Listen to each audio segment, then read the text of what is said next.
Good morning all. ನಾನು ಅಮರೇಶ್ ಪೋತಾಳ್. ಮತ್ತೊಮ್ಮೆಲ್ಲರಿಗೂ ಅಮರ್ಸ್ ಕ್ಲಾಸಸ್ಗೆ ಸ್ವಾಗತ. ಇದು ಕ್ಲಾಸ್ ನಂಬರ್ 878 ಆಗುತ್ತೆ ಮತ್ತು ಒಟ್ಟಾರೆಯಾಗಿ ಸುಮಾರು 1100ಕ್ಕೂ ಹೆಚ್ಚಿನ ವಿಡಿಯೋಗಳನ್ನು ನೀವು ಅಮರ್ಸ್ ಕ್ಲಾಸಸ್ಸಲ್ಲಿ ನೋಡ್ಬೋದು. 1100 ವಿಡಿಯೋಸ್, ಆಲ್ಮೋಸ್ಟು 11 ಸೆಂಚುರೀಸ್ ಅಂತ ಕರಿಬೋದು ಅಲ್ವಾ. ಸೊ ಮೊನ್ನೆ ಯಾರು ಇಂಗ್ಲೆಂಡ್ನ ಆಟಗಾರ ಜೋ ರೂಟು 39th ಸೆಂಚುರಿ ಬಾರಿಸ್ತಾರೆ. 39th century in test cricket. ಒಂದೇ ಸರಣಿಯಲ್ಲಿ 4 ಶತಕಗಳನ್ನು ಬಾರಿಸಿರ್ತಕ್ಕಂಥದ್ದು ಅಲ್ವಾ.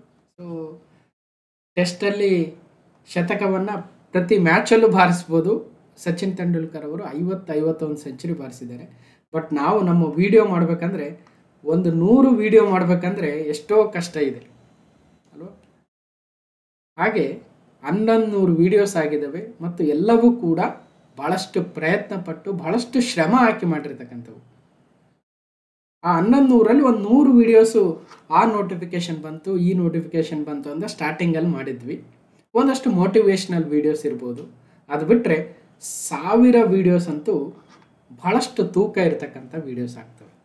ಹೋಗಿ ನೋಡಿ, ಓಕೆ, ಭಾಳ ಅನುಕೂಲ ಆಗುತ್ತೆ. ಮತ್ತು ಬೇರೆ ಬೇರೆ ವಿಷಯಗಳು, ಕೇವಲ ಕರೆಂಟ್ ಅಫೇರ್ಸ್ ಅಷ್ಟೇ ಅಲ್ಲ, ಬಜೆಟ್ ಅಲ್ಲ, ಎಕನಾಮಿಕ್ ಸರ್ವೆ ಅಲ್ಲ, ಅಥವಾ ಹಿಸ್ಟ್ರಿ ಅಲ್ಲ, ಜಿಯೋಗ್ರಫಿ ಅಲ್ಲ, ಪಾಲಿಟಿ ಅಲ್ಲ, ಎಕನಾಮಿಕ್ಸ್ ಅಲ್ಲ, ಸೈನ್ಸ್ ಆ್ಯಂಡ್ ಟೆಕ್ನಾಲಜಿಯೂ ಅಲ್ಲ, ಸೈನ್ಸು ಅಲ್ಲ, ಮೆಂಟಲ್ ಎಬಿಲಿಟಿಯೂ ಅಲ್ಲ ಅಲ್ವಾ. ಬರಿತಾ ಹೋದರೆ ಒಂದು ಕಾವ್ಯವೇ ಆಗುತ್ತೆ. ಬನ್ನಿ ಹಾಗಾದರೆ ಆಗಸ್ಟ್ 2025 ಮೊದಲ ಭಾಗದ ಪ್ರಮುಖವಾಗಿರ್ತಕ್ಕಂಥ ಪ್ರಚಲಿತ ಘಟನೆಗಳನ್ನು ಆರಂಭಿಸ್ತಾ ಹೋಗೋಣ.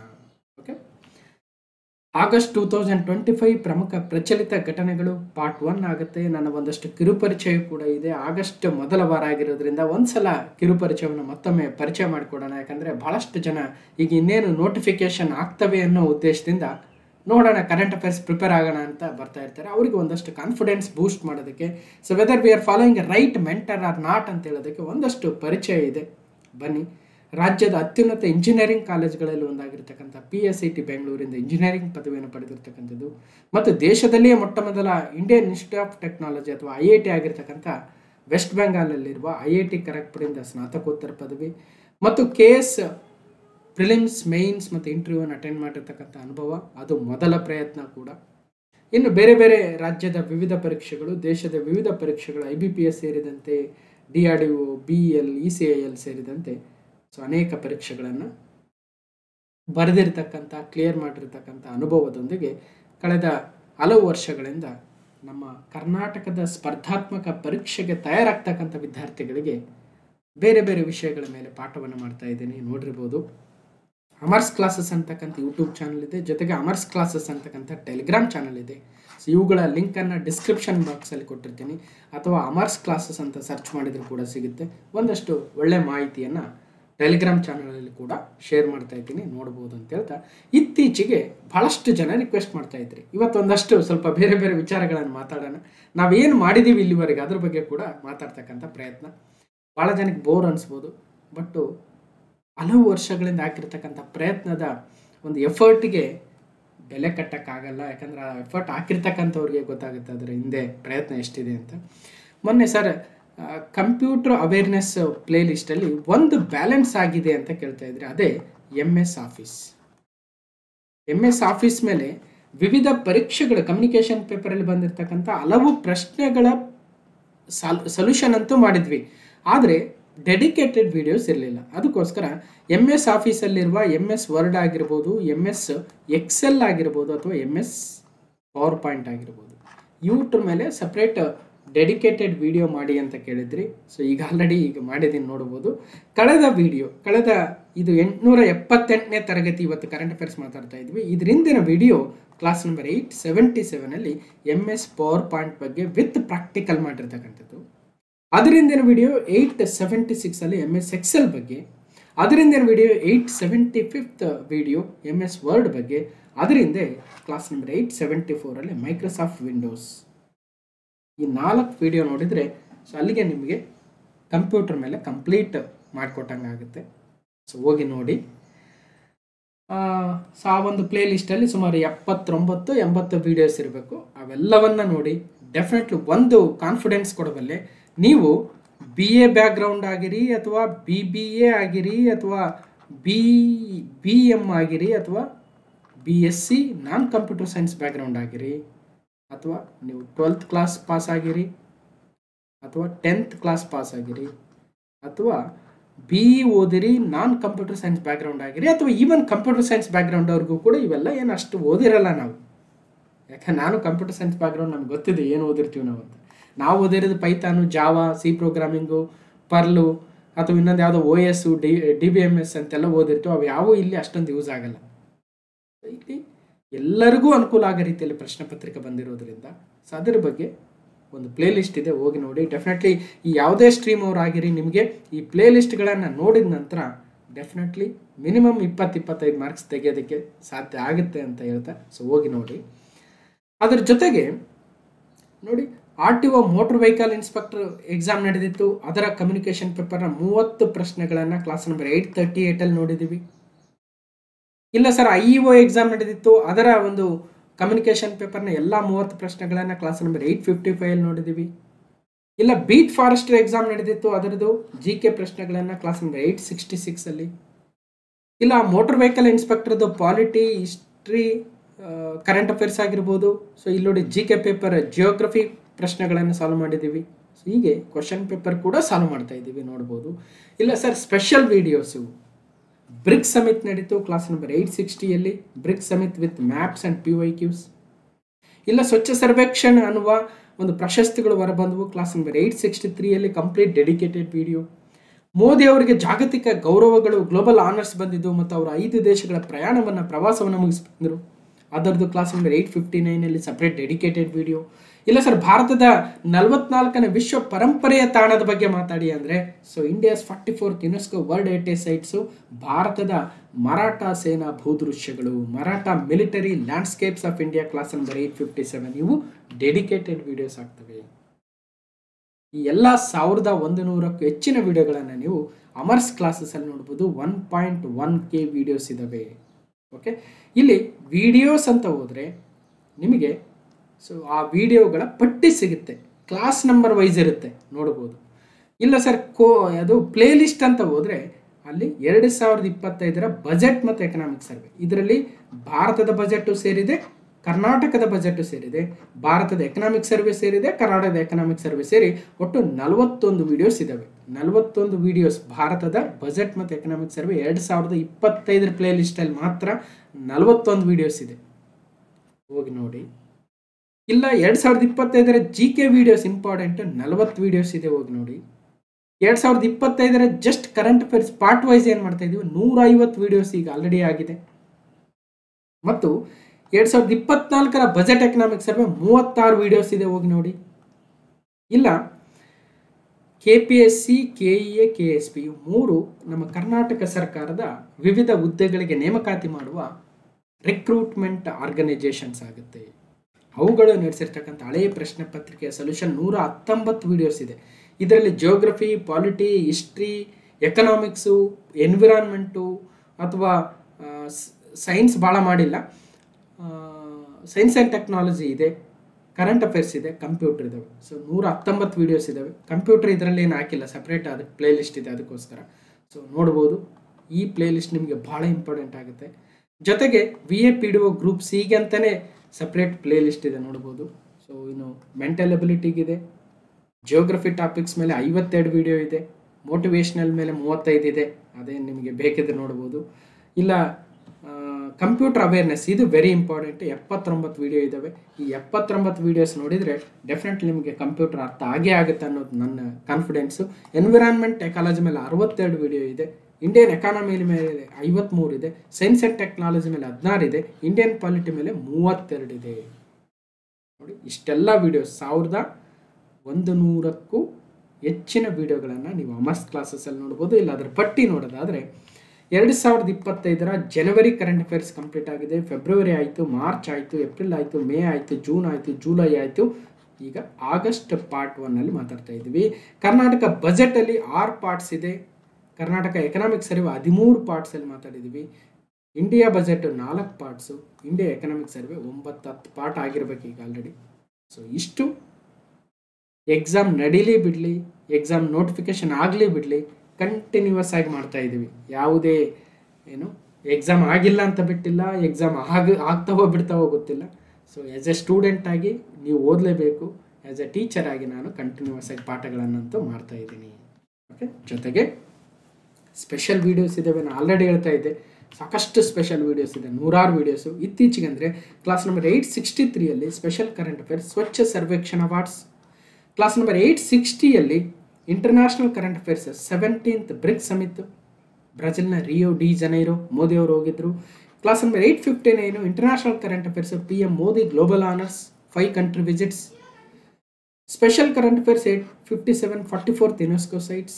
So again sports current affairs Wimbledon tennis, French Open, RBI monetary policy, IPL 2025, 2 new Ramsar sites, international Booker price, HDI, ವಕ್ಫ್ ಅಮೆಂಡ್ಮೆಂಟು, ಸೊ ಮಹಾಕುಂಭಮೇಳ, ಭಾರತ ದರ್ಶನ, 38th ನ್ಯಾಷನಲ್ ಗೇಮ್ಸ್, ಹೀಗೆ ಇವೆಲ್ಲ ಪಟ್ಟಿಯನ್ನು ಕೊಟ್ಟಿರ್ತೀನಿ, ಹೋಗಿ ನೋಡಿ. ಇನ್ನು GK ಪೇಪರ್ ಸಾಲ್ವಿಂಗು, ಸೊ ಆಯಾ ಕಾಲಕ್ಕೆ ಏನೇನು ಪ್ರಶ್ನೆ ಪತ್ರಿಕೆಗಳು ಬಂದಿದ್ದು ಅವೆಲ್ಲವನ್ನು ಕೂಡ ಸಾಲ್ವ್ ಮಾಡಿರ್ತಕ್ಕಂಥದ್ದಿದೆ. ಇತ್ತೀಚಿನದಂದರೆ class number 866 beat forester, 864 SSC RRB banking free coaching exam, 858 NHK industrial extension officer current affairs, 841 HK RTO motor vehicle inspector ಮೇಲೆ geography, polity, constitution current affairs ಆಯಿತು. ನಾನ್ HKದಲ್ಲೂ ಕೂಡ ಮಾಡಿದ್ವಿ. KSIS ಫ್ರೀ ಕೋಚಿಂಗ್ ಎಕ್ಸಾಮ್ದು computer, economic, static, GK, current affairs, polity, constitution, ಆಯಾ class numbers ಇಲ್ಲಿದೆ, ಹೋಗಿ ನೋಡಿ ಅಂತ ಹೇಳ್ತಾ. ಇನ್ನು ಕಂಪ್ಯೂಟರ್ ವೀಡಿಯೋಸ್ ಬಂದಾಗ ಥೆರಾಟಿಕಲ್ ವೀಡಿಯೋಸ್ ಇದೆ, ಪ್ಲಸ್ ಕ್ವಶನ್ ಪೇಪರ್ ಸಾಲ್ವಿಂಗ್ ಮಾಡಿರೋದು ಇದೆ, ನೋಡ್ಬೋದು. Theory video chapter 12 Microsoft Office, MS power point, MS Excel, MS Word, Microsoft Windows ಆಯಿತು. ಇನ್ನು ಥೇರಿ ನೋಡೋದಾದರೆ ಕಂಪ್ಯೂಟರ್ ಸೆಕ್ಯೂರಿಟಿ ಮೇಲೆ ಸಪ್ರೇಟ್ ಇದೆ, ಆಪರೇಟಿಂಗ್ ಸಿಸ್ಟಮ್ ಮೇಲಿದೆ, ಡೇಟಾಬೇಸ್ ಕಾನ್ಸೆಪ್ಟ್ಸ್ ಮೇಲಿದೆ, ಕಂಪ್ಯೂಟರ್ ಮೆಮೊರಿ ಮೇಲಿದೆ, ಕಂಪ್ಯೂಟರ್ ಹಾರ್ಡ್ವೇರ್ ಮೇಲಿದೆ, ಕಂಪ್ಯೂಟರ್ ಆರ್ಕಿಟೆಕ್ಚರ್ ಮೇಲೆ ಸಪ್ರೇಟ್ ಥೇರಿ ಇದೆ, ಇಂಟ್ರೊಡಕ್ಷನ್ ಟು ಕಂಪ್ಯೂಟರ್ ಇದೆ. ಇಲ್ಲ ಸರ್ ಕ್ವಶನ್ ಪೇಪರ್ ಸಾಲ್ವಿಂಗ್ ಬೇಕಂದರೆ ಸೊ ಆಯಾ ಎಕ್ಸಾಮ್ಗಳು ಏನೇನು ನಡೆದಿದ್ದು ಅದರ ಎಲ್ಲ ಕ್ವಶನ್ ಪೇಪರ್ ಸಾಲ್ವ್ ಮಾಡಿರ್ತಕ್ಕಂತಹ ವೀಡಿಯೋಸ್ ಕೂಡ ಇದ್ದಾವೆ. ಪ್ರತಿ ಪ್ರಶ್ನೆ ಪತ್ರಿಕೆಯ 30 ಪ್ರಶ್ನೆಗಳನ್ನು ಕೂಡ ಸಾಲ್ವ್ ಮಾಡಿದ್ದೀವಿ. ಸೊ ಇದು ಸಾವಿರಾರು ವೀಡಿಯೋಸ್ಗಳ ಒಂದು ಯೂಟ್ಯೂಬ್ ಚಾನಲ್ ಅಂತ ಹೇಳ್ಬೋದು. ಇದರಿಂದ ಸಾಕಷ್ಟು ಪ್ರಯತ್ನ ಇದೆ. ಈ ಪ್ರಯತ್ನಕ್ಕೆ ನಿಮ್ಮ ಬೆಂಬಲವೂ ಕೂಡ ಅತ್ಯಗತ್ಯ ಆಗುತ್ತೆ. ಯಾಕಂದರೆ ಒಂದು ಟೀಮ್ ಅದರ ಮೇಲೆ ಡೆಡಿಕೇಟೆಡ್ ಆಗಿ ಎಕ್ಸಾಮ್ ನಡಲಿ ಬಿಡಲಿ ವರ್ಕ್ ಮಾಡ್ತಾ ಇದೀವಿ ಅಂದರೆ ಸೊ ನಿಮ್ಮ ಬೆಂಬಲ ಅತ್ಯಗತ್ಯ. ಯಾರಿಗೆ ಸಾಧ್ಯ ಇದೆ, ಯಾರಿಗೆ ಸಪೋರ್ಟ್ ಮಾಡ್ಬೇಕನ್ಸುತ್ತೆ, ಸೊ ಇಲ್ಲಿ ಅಮರ್ಸ್ ಡೈಮಂಡ್ ಕ್ಲಾಸ್ ಅಂತಿದೆ, ಕ್ಲಿಕ್ ಮಾಡೋ ಮೂಲಕ ಜಾಯಿನ್ ಬಟನ್ ಮೇಲೆ ಕ್ಲಿಕ್ ಮಾಡಿ ಸೊ ಜಾಯ್ನ್ ಆಗಿ ನಿಮ್ಮ ಸ್ಪರ್ಧಾತ್ಮಕ ಪರೀಕ್ಷೆಯ ಪ್ರಯತ್ನಕ್ಕೆ ನಮ್ಮ ಒಂದು ಚಿಕ್ಕ ಕಾಣಿಕೆ ಅಂತ ಹೇಳ್ಬೋದು. ಸೊ ಯಾರಿಗೆ ಸಾಧ್ಯ ಇದೆ ಅವರು ಸಪೋರ್ಟನ್ನು ಮಾಡಿ. ಸೊ ಗೊತ್ತಾಗುತ್ತೆ ಸೊ ಕೆಲವೊಬ್ಬರಿಗೆ ಬಹಳ ಕಷ್ಟ ಇರುತ್ತೆ ಅಂತ, ಬಟ್ ಅದಕ್ಕೆ ತಕ್ಕಂತೆ ಕ್ವಾಲಿಟಿ ಕೂಡ ಇದೆ. ಆ ಕ್ವಾಲಿಟಿಗೆ ನಿಮ್ಮ ಬೆಂಬಲ ನೀಡಿ ಅಂತ ತಮ್ಮಲ್ಲಿ ವಿನಂತಿ ಮಾಡ್ಕೊಳ್ತಾ ಸೊ ಇಲ್ಲಿ ಜಾಯ್ನ್ ಜಾಯ್ನ್ ಆಗಬೇಕಾದ್ರೆ ಏನಾದರೂ ಇಶ್ಯೂಸ್ ಆದರೆ ನಮ್ಮ ಇಮೇಲ್ ಐಡಿಗೆ ಇಮೇಲ್ ಮಾಡಿ, amaresh.potnal@gmail.com ಅಂತ. ಸೊ ಇಮೇಲ್ ಮಾಡಬೇಕಾದ್ರೆ ನಿಮ್ಮ ಫೋನ್ ನಂಬರ್ ಹಾಕೋದನ್ನು ಮರಿಬೇಡಿ. ಜೊತೆಗೆ ಇದು ಕೇವಲ ಜಾಯ್ನ್ ಆಗಬೇಕಾದ್ರೆ ಇಶ್ಯೂಸ್ ಅಲ್ಲ, ಈಗ ಆಲ್ರೆಡಿ ಸಾವಿರಾರು ಜನರೊಂದಿಗೆ ಫೋನಲ್ಲಿ ಮಾತಾಡಿದ್ದೀನಿ. ಸೊ ನಿಮ್ಮದು ಯಾವುದೇ ಪ್ರಾಬ್ಲಮ್ ಇರಲಿ, ಸ್ಟಡಿ ರಿಲೇಟೆಡು ಅಥವಾ ಕೆರಿಯರ್ ರಿಲೇಟೆಡು, ಸೊ ನಿಮ್ಮ ನಂಬರನ್ನು ಕಳಿಸಿದರೆ ನಾನು ಫ್ರೀ ಟೈಮಲ್ಲಿ ನಿಮ್ಮ ಜೊತೆ ಮಾತಾಡ್ತೀನಿ. ಓಕೆ, ಸೊ ಇಷ್ಟು ಹೇಳ್ತಾ ಈಗ ನಮ್ಮ ಕರೆಂಟ್ ಅಫೇರ್ಸ್ ಕಡೆ ಹೋಗೋಣ. ಒಂದು 10 ನಿಮಿಷ ಭಾಳಷ್ಟು ಡಿಸ್ಕಷನ್ ಮಾಡಿದ್ವಿ.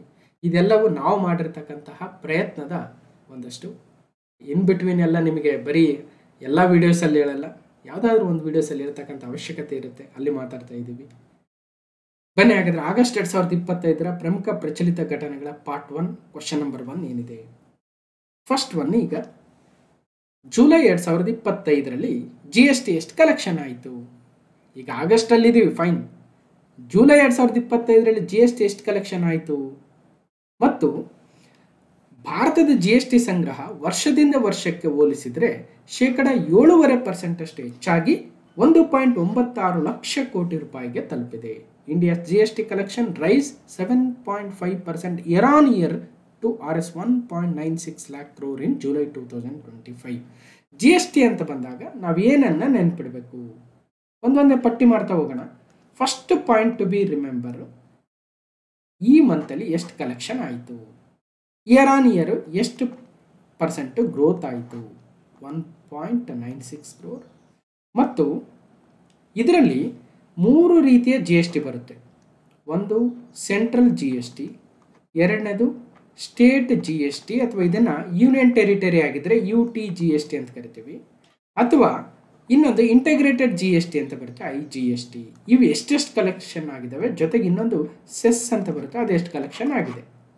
ಓಕೆ, ಈ ಪಾಯಿಂಟ್ಸು ಮತ್ತು ಅತಿ ಹೆಚ್ಚು ಜಿ ಎಸ್ ಟಿ ಕಲೆಕ್ಷನ್ ಮಾಡಿರ್ತಕ್ಕಂತಹ ಟಾಪ್ 3 ಸ್ಟೇಟ್ಸ್ ಯಾವ್ಯಾವು, 1, 2, 3 ಯಾವ್ಯಾವು ನೋಡೋಣ. ಅದಾದ ನಂತರ ಈ ಜಿ ಎಸ್ ಟಿ ಜಾರಿಯಾಗಿರ್ತಕ್ಕಂತಹ ಸಂವಿಧಾನದ ತಿದ್ದುಪಡಿ ಯಾವುದು, ಬಿಲ್ ಎಷ್ಟು, ಓಕೆ, ಮತ್ತು ಜಿ ಎಸ್ ಟಿ ಕೌನ್ಸಿಲ್ ಅಂತ ಇರುತ್ತೆ, ಜಿ ಎಸ್ ಟಿ ಮಂಡಳಿ. ಈ ಜಿ ಎಸ್ ಟಿ ಮಂಡಳಿ ಆರ್ಟಿಕಲ್ 279 ಏನಾ ಹೌದಾ ಇಲ್ಲ, ಈ ಜಿ ಎಸ್ ಟಿ ಕೌನ್ಸಿಲ್ನ ಅಧ್ಯಕ್ಷರು ಯಾರಾಗಿರ್ತಾರೆ, ಚೇರ್ಮನ್ ಯಾರಾಗಿರ್ತಾರೆ. ಸೊ ಈ ಅಂಶಗಳನ್ನು ನಾವು ತಿಳ್ಕೊಬೇಕಾಗುತ್ತೆ. ಬನ್ನಿ ಇದೆಲ್ಲವನ್ನ ರೀಕ್ಯಾಪ್, ಪ್ರತಿ ತಿಂಗಳು ಜಿ ಎಸ್ ಟಿ ಕಲೆಕ್ಷನ್ ಬಂದಾಗ ಕೂಡ ಮಾತಾಡ್ತಾ ಇದ್ದೀವಿ, ಈಗಲೂ ಕೂಡ ಒಂದು ರೀಕ್ಯಾಪನ್ನು ಮಾಡ್ಕೊಳ್ಳೋಣ. ಓಕೆ, ಜಿ ಎಸ್ ಟಿ ಸಂಗ್ರಹ ಹೆಚ್ಚಳವಾಗಿದೆ. ಜುಲೈ ತಿಂಗಳಿನಲ್ಲಿ ದೇಶದ ಸರಕು ಮತ್ತು ಸೇವಾ ತೆರಿಗೆ ಮೂಲಕ 1.96 ಲಕ್ಷ ಕೋಟಿ ವರಮಾನ ಸಂಗ್ರಹ ಆಗಿದೆ ಅಂತ ಕೇಂದ್ರ ಸರ್ಕಾರ ಹೇಳಿದೆ. ಇದು ಇಂದಿನ ವರ್ಷದ ಜುಲೈ ಅಂದರೆ ಜುಲೈ 2025 ಎಷ್ಟು 1.96 ಲಕ್ಷ ಕೋಟಿ. ಅದೇ ಜುಲೈ 2024ರಲ್ಲಿ ಎಷ್ಟಾಗಿತ್ತು, ಅದರ 7.5% ಎಷ್ಟಾಗಿತ್ತು. ಸೊ ನೋಡೋಣ, ಕಳೆದ ವರ್ಷದ್ದೇನು ಬೇಡ, ಈ ವರ್ಷದ ತಿಳ್ಕೊಳ್ಳೋಣ. ಇಂದಿನ ಜುಲೈಯಲ್ಲಿ ಕಲೆಕ್ಷನ್ ಆಗಿರ್ತಕ್ಕಂಥ ಒಟ್ಟಾರೆ ವರಮಾನ ಸಂಗ್ರಹಕ್ಕೆ ಹೋಲಿಸಿದರೆ 7.5% ಅಷ್ಟು ಹೆಚ್ಚಾಗಿದೆ ಅಂತ ತಿಳಿಸಿದ್ದಾರೆ. ಇನ್ನು 2024ರ ಜುಲೈಯಲ್ಲಿ 1.82 ಲಕ್ಷ ಕೋಟಿ, ಹಾಗಾದರೆ 7.5% ಗ್ರೋತ್ ಆಯಿತು. ಕಳೆದ ತಿಂಗಳು ಎಷ್ಟಾಗಿತ್ತು, ಜೂನ್ 2024 1.84 ಲಕ್ಷ ಕೋಟಿ. ಹೈಯೆಸ್ಟ್ ಯಾವಾಗ ಆಗಿದೆ ರೀ, ಜಿ ಎಸ್ ಟಿ ಜಾರಿಯಾಗಿ 8 ವರ್ಷ ಆಯಿತು ಅಂತ ಮೊನ್ನೆ ಮಾತಾಡ್ತಾ ಇದ್ವಿ ಕಳೆದ ಬಾರಿ. ಹೈಯೆಸ್ಟ್ ಇದುವರೆಗೂ ಏಪ್ರಿಲ್ 2025ರಲ್ಲೇ ಹೈಯೆಸ್ಟ್ 2.37 ಲಕ್ಷ ಕೋಟಿ, ಅದೇ ಹೈಯೆಸ್ಟ್. ಏಪ್ರಿಲ್ನಲ್ಲಿ ದಾಖಲೆಯ 2.37 ಲಕ್ಷ ಕೋಟಿ ಸಂಗ್ರಹವಾಗಿತ್ತು. ದೇಶೀಯ ವಹಿವಾಟುಗಳ ಮೂಲಕ ಸಂಗ್ರಹವಾದ ಜಿ ಎಸ್ ಟಿ ವರಮಾನ. ಸೊ ಅದೆಲ್ಲ ಇದೆ ಡೀಟೇಲ್ಸ್, ಇಷ್ಟು ತಿಳ್ಕೊಂಡ್ರೆ ಸಾಕು ನಾವು. ಓಕೆ, ಇನ್ನೊಂದು ಪೇಪರ್ ಕಟಿಂಗ್ ಇದೆ, ಅದೇ ಮಾಹಿತಿ ಇನ್ನೊಂದ್ಸಲ ಬಂದಿದೆ ಅಷ್ಟೇ, ಇಂಗ್ಲೀಷಲ್ಲೂ ಕೂಡ ಇದೆ. The July GST revenue up by 7.5% to 1.96 lakh crore. Okay, ಹಾಗೆ ನೋಡ್ತಾ ಬಂದರೆ ಜುಲೈ 2025ರಲ್ಲಿ 7.5% ಗ್ರೋತ್ ಒಂದಿಗೆ 1,95,000, ಜನರಲ್ ಆಗಿ 1.96 ಲ್ಯಾಕ್ ಕ್ರೋರ್ ಅಂತ ಕರಿತೀವಿ. ಕಳೆದ ತಿಂಗಳು 1.84, ಅದರಿಂದಿನ ತಿಂಗಳು 2.01, ಅದರಿಂದಿನ ತಿಂಗಳು ಏಪ್ರಿಲ್ 2025 ಹೈಯೆಸ್ಟ್ 2.37 ಲ್ಯಾಕ್ ಕ್ರೋರ್, ಅದೇ ಹೈಯೆಸ್ಟ್ ಇದುವರೆಗೂ ಜಿ ಎಸ್ ಟಿ ಜಾರಿಯಾದಾಗಿನಿಂದ. ಇನ್ನು ರಾಜ್ಯಗಳು ಅಂತ ಬಂದರೆ, ಸೊ ಮಹಾರಾಷ್ಟ್ರ 1ನೇ ಸ್ಥಾನದಲ್ಲಿದೆ, 28,970 ಕೋಟಿ ರೂಪಾಯಿಗಳ ಸಂಗ್ರಹದೊಂದಿಗೆ. ನಮ್ಮ ಕರ್ನಾಟಕ 2ನೇ ಸ್ಥಾನದಲ್ಲಿ 13,025 ಕೋಟಿ ರೂಪಾಯಿಗಳು. ಅಲ್ಲ, ಇದು 2024 ಜುಲೈದು, ಇಲ್ಲಿ ಮುಂದೆ ಇದೆ ನೋಡಿ, 30,590 ಮಹಾರಾಷ್ಟ್ರ, 13,967 ಕರ್ನಾಟಕ, 3ನೇ ಸ್ಥಾನದಲ್ಲೇ 11,358 ಕೋಟಿ ರೂಪಾಯಿಗಳೊಂದಿಗೆ ಗುಜರಾತ್ 3ನೇ ಸ್ಥಾನದಲ್ಲಿದೆ, ತಮಿಳುನಾಡು 4ನೇ ಸ್ಥಾನದಲ್ಲಿದೆ. ಓಕೆ, ಇನ್ನು ಒಟ್ಟಾರೆಯಾಗಿ ಈ 3 ಜಿ ಎಸ್ ಟಿಗಳೇನಿದ್ದಾವೆ 1.96 ಲಕ್ಷ ಕೋಟಿ ಅಂತ ಏನಂದ್ವಿ, ಅದರಲ್ಲಿ C G S T 35,470, S G S T 44,059, I G S T 1,03,536, cess 12,670. ಇಲ್ಲೇನು ನಾವು ಫಿಲ್ ಮಾಡ್ಕೋಬೇಕಂತ ಹೇಳಿದ್ವಿ ಅದೆಲ್ಲವನ್ನು ನೀವು ಫಿಲ್ ಮಾಡ್ಕೊಳ್ಳಿ. ಇಲ್ಲಿ ಮೊದಲ ಸ್ಥಾನ ಯಾವುದು, ಮಹಾರಾಷ್ಟ್ರ, 2ನೇ ಸ್ಥಾನ ನಮ್ಮ ಕರ್ನಾಟಕ, 3ನೇ ಸ್ಥಾನ ಗುಜರಾತ್ ಆಯಿತು. ಓಕೆ, ಇನ್ನು ಸಿ ಜಿ ಎಸ್ ಟಿ ಎಷ್ಟು, ಐ ಜಿ ಎಸ್ ಟಿ ಎಷ್ಟು, ಎಸ್ ಜಿ ಎಸ್ ಟಿ ಎಷ್ಟು, ಸೆಸ್ ಎಷ್ಟು, ನೀವೇ ಫಿಲ್ ಮಾಡ್ಕೊಳ್ರಿ. Okay, next year on year growth ಅಥವಾ ಅದರ ಒಂದು ಲೈನ್ ಗ್ರಾಫನ್ನು ನೋಡ್ಬೋದು.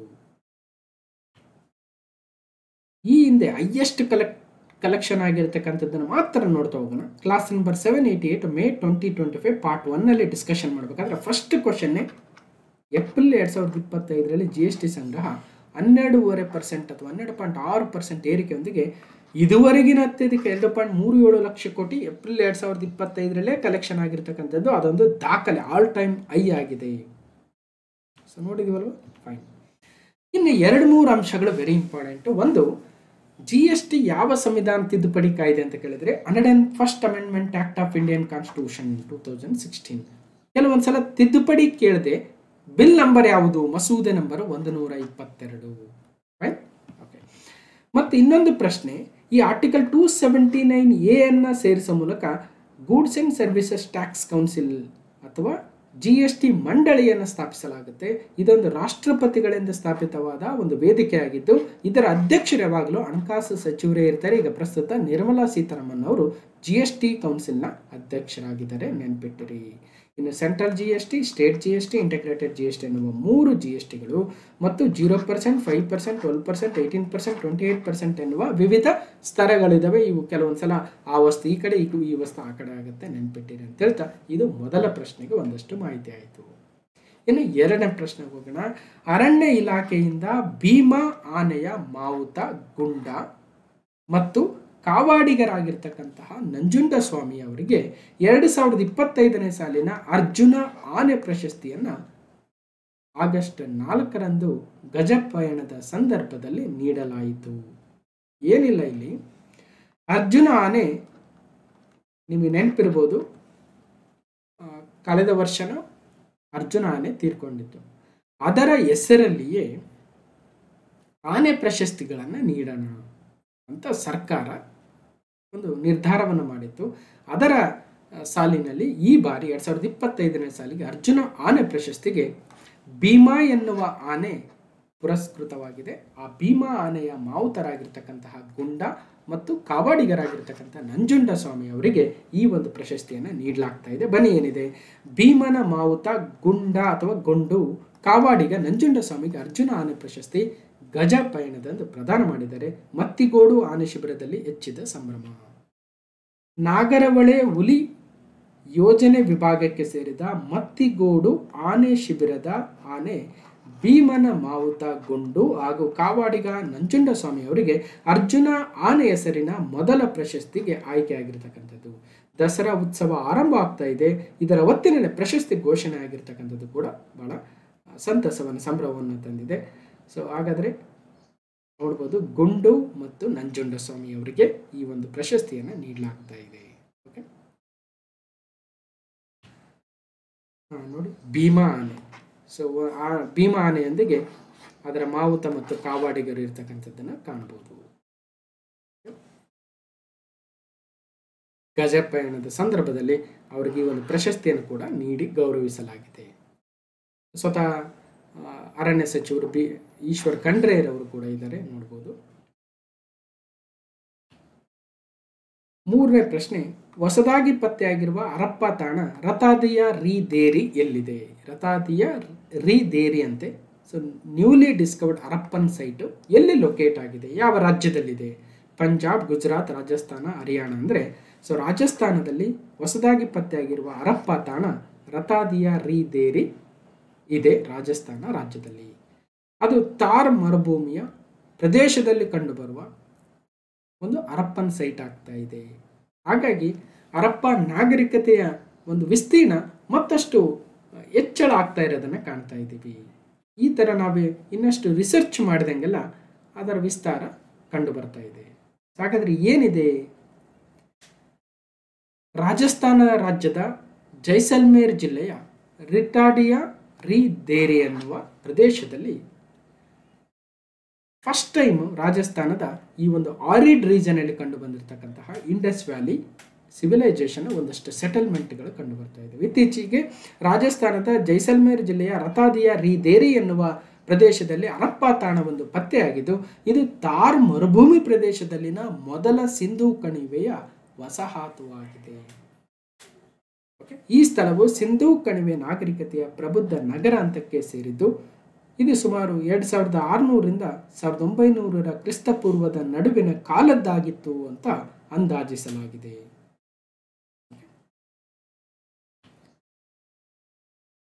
ಸೊ ಇಂದಿನ ಒಟ್ಟಾರೆ ಒಂದಷ್ಟು ಮಾಹಿತಿ ಇದೆ. ಏನು ಕೇಳ್ಬೋದು ಅಂದರೆ, ಇತ್ತೀಚೆಗೆ ಪತ್ತೆಯಾದ ಹರಪ್ಪ ತಾಣ ರತಾದಿಯ ರೀ ದೇರಿ ಯಾವ ರಾಜ್ಯದಲ್ಲಿದೆ ಅಂದರೆ ರಾಜಸ್ಥಾನದಲ್ಲಿದೆ.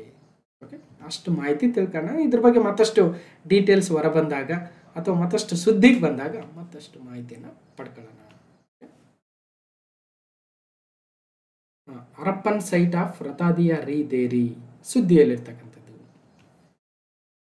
ಈ ಹಿಂದೆ ಇತಿಹಾಸದ ಪಾಠಗಳನ್ನು ಮಾಡಬೇಕಾದ್ರೆ class number 147 Amar's history classes ಭಾರತದ ಇತಿಹಾಸ ಅಧ್ಯಾಯ 3ರಲ್ಲಿ ಸಿಂಧೂ ನಾಗರಿಕತೆ ಬಗ್ಗೆ ಸಪ್ರೇಟ್ ಡೆಡಿಕೇಟೆಡ್ ವಿಡಿಯೋ ಮಾಡಿದ್ದೀನಿ, ಅಲ್ಲಿ ಹೋಗಿ ನೋಡ್ಬೋದು. ಸಿಂಧೂ ನಾಗರಿಕತೆ ಪ್ರಪಂಚದ ಪ್ರಾಚೀನ ನಾಗರಿಕತೆಗಳಲ್ಲಿ ಒಂದಾಗಿದೆ. ಇದು ಈಜಿಪ್ಟ್ ಮತ್ತು ಮೆಸೊಪೊಟೇಮಿಯಾ ಮತ್ತು ಚೀನಾ ನಾಗರಿಕತೆಗಳ ಸಮಕಾಲೀನ ನಾಗರಿಕತೆಯಾಗಿದೆ ಅಂತ ಮಾತಾಡಿದ್ವಿ. 1856ರಲ್ಲಿ ಸಿಂಧ್ನಲ್ಲಿ ರೈಲು ಮಾರ್ಗವನ್ನು ಹಾಕಬೇಕಾದ್ರೆ ಕೆಲವು ಮುದ್ರೆಗಳು ಮತ್ತು ಸುಟ್ಟ ಇಟ್ಟಿಗೆಗಳು ಪತ್ತೆ ಆಗ್ತವೆ. ಪುನಃ 1862ರಲ್ಲಿ ಜನರಲ್ ಕನಿಂಗ್ಹ್ಯಾಮ್ ಕೆಲವು ಮುದ್ರೆಗಳನ್ನು ಕಂಡುಹಿಡಿತಾರೆ. 1904ರಲ್ಲಿ ಲಾರ್ಡ್ ಕರ್ಜನ್ ಅವರು ಭಾರತೀಯ ಪುರಾತತ್ವ ಇಲಾಖೆಯನ್ನು ಸ್ಥಾಪಿಸ್ತಾರೆ. 1920ರ ದಶಕದಲ್ಲಿ ಈ ಒಂದು ಪುರಾತತ್ವ ಇಲಾಖೆಯ ಆಗಿನ ಮಹಾನಿರ್ದೇಶಕರಾದ ಸರ್ ಜಾನ್ ಮಾರ್ಷಲ್ ಮತ್ತು ಅವರ ಸಹೋದ್ಯೋಗಿಗಳು ಹೊಸದೊಂದು ನಾಗರಿಕತೆಯನ್ನು ಕಂಡುಹಿಡಿತಾರೆ. ಇದನ್ನೇ ಸಿಂಧೂ ನಾಗರಿಕತೆ ಅಥವಾ ಇಂಡಸ್ ವ್ಯಾಲಿ ಸಿವಿಲೈಸೇಷನ್ ಅಂತ ಕರಿತೀವಿ. 1921ರಲ್ಲಿ ಡಾಕ್ಟರ್ RB ದಯಾರಾಮ್ ಸಹಾನಿ ಅವರು ಈಗಿನ ಪಾಕಿಸ್ತಾನದಲ್ಲಿರುವ ಪಶ್ಚಿಮ ಪಂಜಾಬಿನ ಮಾಂಟೋಗೋಮರಿ ಜಿಲ್ಲೆಯಲ್ಲಿ ಹರಪ್ಪ ನಿವೇಶನವನ್ನು ಕಂಡುಹಿಡಿತಾರೆ ಅಂತ ಕ್ಲಾಸ್ ನಂಬರ್ 147ನಲ್ಲಿ ಡೀಟೇಲ್ ಆಗಿ ಮಾತಾಡಿದ್ದೀನಿ.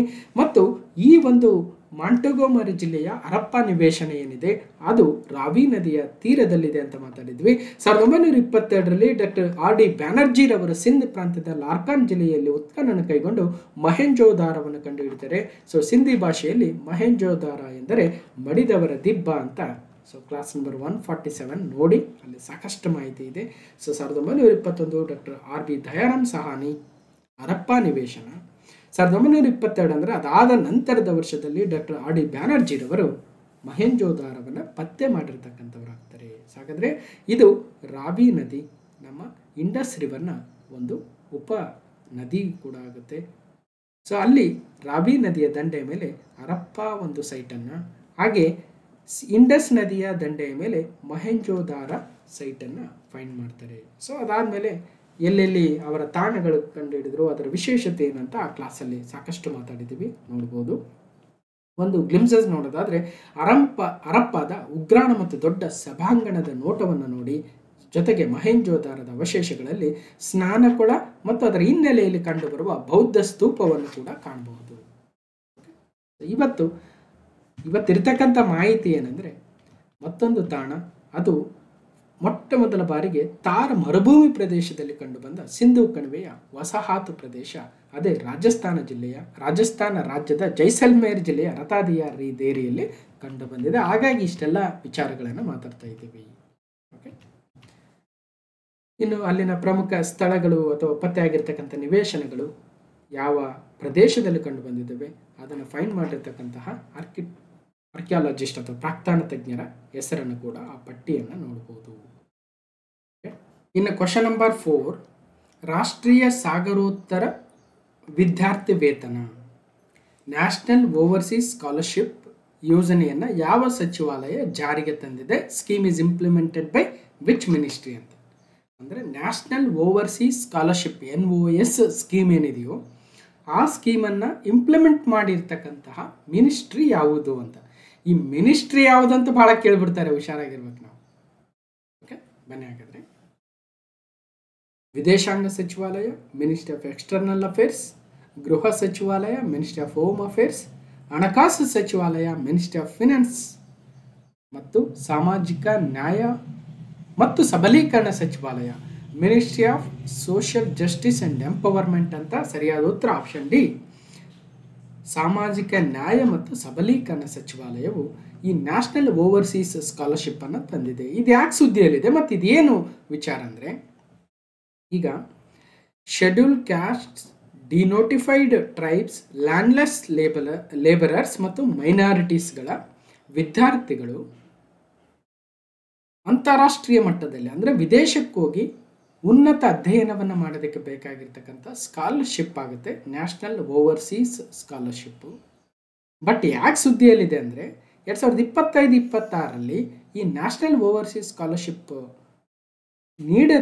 ವಿದ್ಯಾರ್ಥಿಗಳಿಗೆ ನೀಡೋದಕ್ಕೆ ಆ ಮಿನಿಸ್ಟ್ರಿಯಲ್ಲಿ ಒಂದಷ್ಟು ಇನ್ಸಫಿಷಿಯೆಂಟ್ ಫಂಡ್ಸ್ ಇದೆ ಅಂತ ಸುದ್ದಿ ಆಗಿದೆ. ಅದಕ್ಕೋಸ್ಕರ ಈಗ ನ್ಯೂಸಲ್ಲಿ ಬಂದಿರತಕ್ಕಂಥದ್ದು. ಇತ್ತೀಚೆಗೆ ಸಾಮಾಜಿಕ ನ್ಯಾಯ ಸಚಿವಾಲಯವು ಜುಲೈ 29, 2025ರಂದು ಸಂಸತ್ತಿಗೆ ಮಾಹಿತಿಯನ್ನು ನೀಡಿದ್ದೇನಂತ.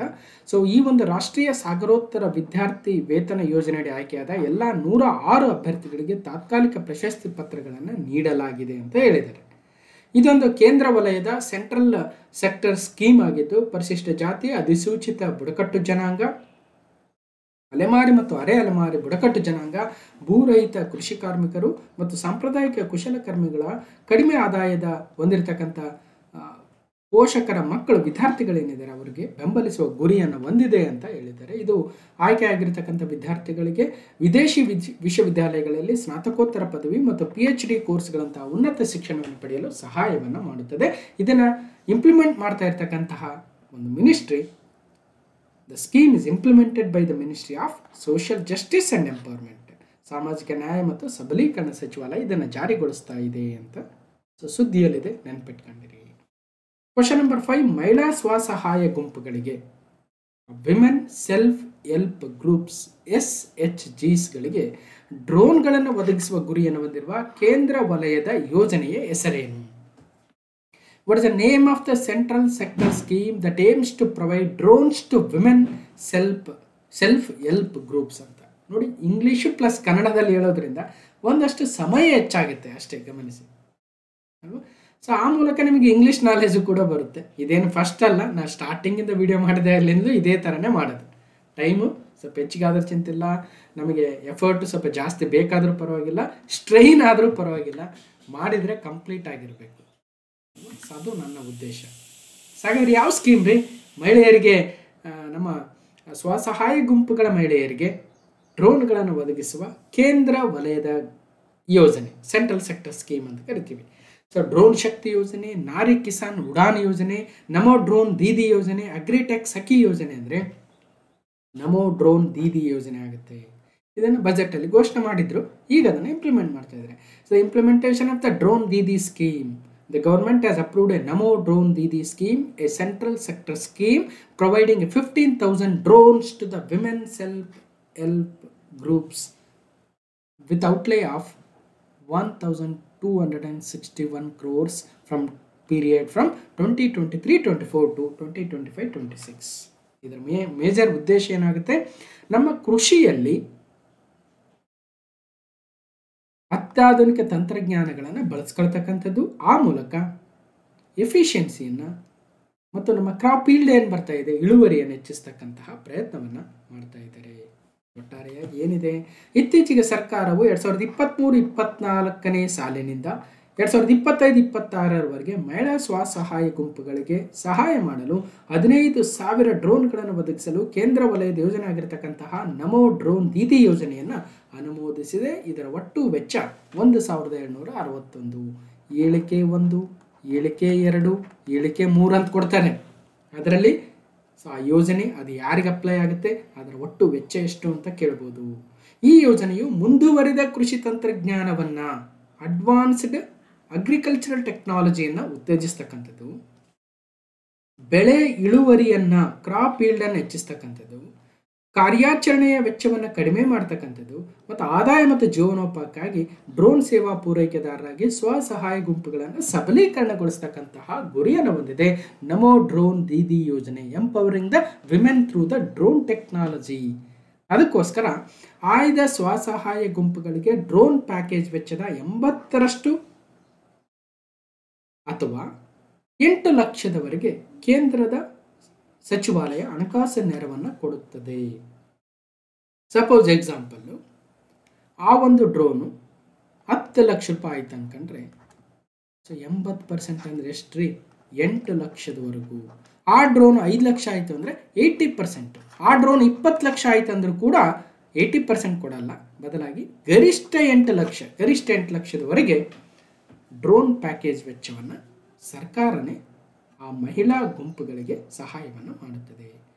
ಜೊತೆಗೆ ಈ ನಮೋ ಡ್ರೋನ್ ದೀದಿ ಸ್ಕೀಮಲ್ಲಿ ಆ ಸ್ವಸಹಾಯ ಗುಂಪಿನ ಒಬ್ಬ ಸದಸ್ಯಗೆ 15 ದಿನಗಳ ಕಾಲ ಡ್ರೋನ್ ತರಬೇತಿ, ಡ್ರೋನ್ ಪೈಲಟ್ ತರಬೇತಿ ಮತ್ತು ಅದೇ ಸ್ವಸಹಾಯ ಗುಂಪಿನ ಇನ್ನೊಬ್ಬ ಸದಸ್ಯಗೆ 5 ದಿನಗಳ ಸಹಾಯಕ ತರಬೇತಿಯನ್ನು ಕೂಡ ಕೊಡ್ತಾರಂತೆ.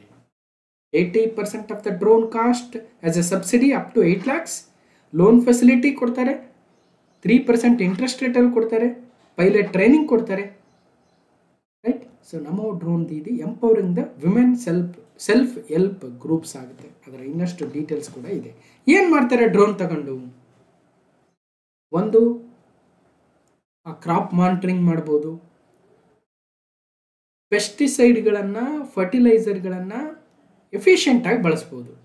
ಈಗ ಜನರಲಾಗಿ ನಾವೇನು ಮಾಡ್ತೀವಿ, ಈಗ ನಮ್ಮ ಹೊಲಗಳಲ್ಲಿ ಒಂದು 4 ಎಕರೆ ಇದೆ ಅಂದರೆ ಆ 4 ಎಕರೆಯಲ್ಲಿ ಈ ಥರ ಮಡಿಗಳನ್ನು ಮಾಡ್ಕೊಂಡಿರ್ತೀವಿ. ಆ ಮಡಿಗಳಲ್ಲಿ ಈಗ ನಾವೇನಂತೀವಿ, ಫರ್ಟಿಲೈಸರ್ ಅಥವಾ ಪೆಸ್ಟಿಸೈಡ್ ಹಾಕ್ಬೇಕಾದ್ರೆ ಈ ಎಣ್ಣೆ ಹೊಡೆಯೋದು ಅಂತೀವಿ. ನಮ್ಮ ಕಡೆ ಎಣ್ಣೆ ಹೊಡೆಯೋದು ಅಂತೀವಿ. ಎಣ್ಣೆ ಹೊಡೆಯೋದು ಅಂದರೆ ಬೆಳೆಗಳಿಗೆ ಈ ಪೆಸ್ಟಿಸೈಡ್ ಸಿಂಪಡಿಸೋದು, ಓಕೆ, ಕೀಟನಾಶಕವನ್ನು ಸಿಂಪಡಿಸ್ತಕ್ಕಂಥದ್ದು. ಒಂದೇನು ಮಾಡ್ತಾರೆ, ಹಿಂದ್ಗಡೆ ಈ ಎಣ್ಣೆ ಹೊಡೆಯೋ ಸಾಧನ ಇರುತ್ತೆ, ಅದರೊಳಗಡೆ ನೀರು ತುಂಬ್ತಾರೆ, ಒಂದಷ್ಟು ಆ ಕೀಟನಾಶಕವನ್ನು 1-2-3 ಮುಚ್ಚಳ ಹಾಕ್ಕೊಳ್ತಾರೆ.